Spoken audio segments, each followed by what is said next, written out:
নমস্কার। আমরা আজকে এসেছি গোপালপুর ইস্কন মন্দিরে বাড়ির সবাই মিলে।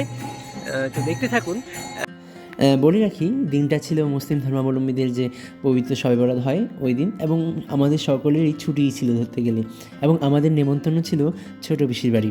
যেহেতু ছোটো পিসির বাড়ি গড়িয়ায়, তো গড়িয়া যাওয়ার আগে এই গোপালপুর ইস্কন মন্দিরটা পড়ে। তো ভাবলাম যেহেতু আমরা যাচ্ছি তাহলে একটু ঠাকুরের দর্শন করেও যাই। কিন্তু খুব দুঃখবশত সেই সময়টা ঠাকুরের মধ্যাহ্ন হচ্ছিল, যার ফলশ্রুতিতে ঠাকুর পর্দা দিয়ে আচ্ছাদিত ছিল। তো যাই হোক, সেটা কোনো ব্যাপার ছিল না, কিন্তু আরও একটি ভালো কাজও হয়েছিল যে আমরা সকলে আর কি সকাল থেকে কিছুই খাই নাই আর কি, মানে নিরামিষ খাচ্ছিলাম। তো সেখানে যাওয়ার পর ভাবলাম যে তাহলে যেহেতু আমরা নিরামিষ খেয়েছি, তো ঠাকুরের যে 108 যে চত্বরটি রয়েছে এই যে মহামন্ত্র জপ করার, তো সেখানে আমরা প্রদক্ষিণ করি। তো সেখানে আমরা 108টা পাথর প্রদক্ষিণ করি এবং 108 বার মহানাম জপ করি। এটাই সবচেয়ে বিশেষত্ব ছিল এই দিনটা।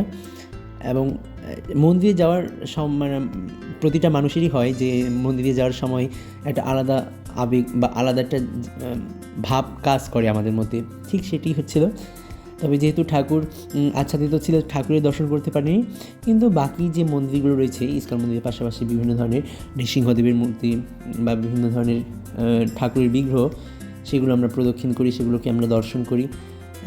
আর মন্দিরে গেলে এমনিতেই মন ভালো হয়ে যায়। সেখানে ঠাকুরের যদি দর্শন নাও হয়, কিন্তু ঠাকুরের যে আবাসস্থল সেটা দর্শন হয়েই মানে মনের মধ্যে একটা আলাদা শান্তি আসে। আর গোবিন্দ যেখানে বাস করে সে তো বৃন্দাবন সমতুল্য হয়ে ওঠে, ঠিক তেমনই। তো আমরা পরিবারের সবাই মিলেই সেখানে মন্দিরটা চারিদিক দর্শন করছিলাম, এবং এই সময় ফোন আসছিল পিসির বাড়ি থেকে যে কখন আসছো। অলরেডি দুপুর হয়ে গেছে, আমরা এখনও যাই নাই। তো আর কিছুক্ষণ আমরা ঘোরার পরে আমরা পিসির বাড়ির উদ্দেশ্যে রওনা হই।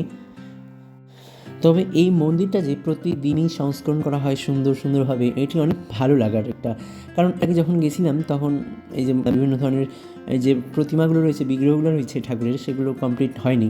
বাট এখন গিয়ে দেখছি যে অনেক সুন্দরভাবেই রং করা হয়েছে, মানে ম্যাক্সিমাম ক্ষেত্রেই ম্যাক্সিমাম মূর্তিগুলোই আর কি তৈরি হয়ে গিয়েছে।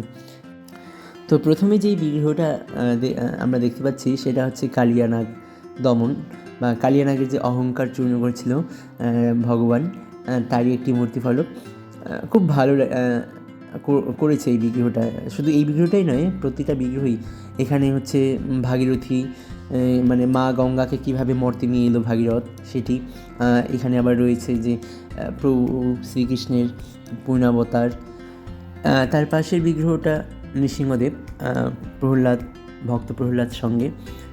চারিদিকটা মন্দিরের পরিবেশটি অনেক সুন্দরভাবেই সাজিয়েছে, এবং এখানে কোনো ভক্ত গেলে অবশ্যই তার মনে ভক্তির উদয় না হয়ে আর পারে না। তো যাই হোক, সকল কিছু দর্শন করার পর আমরা এবার রওনা হওয়ার পথে দেখলাম যে এই ছোট্ট নালায় বিভিন্ন ধরনের মাছ, রঙিন মাছ, এবং নালার উপর পদ্ম ফুল, নীল পদ্ম যেটা ছিল। তো ক্ষমা করবেন আমার গলার জন্য, কারণ আমার গলার অবস্থা খুবই খারাপ, যেহেতু সর্দি কাশ চলছে। তো কেমন লাগলো অবশ্যই জানাবেন।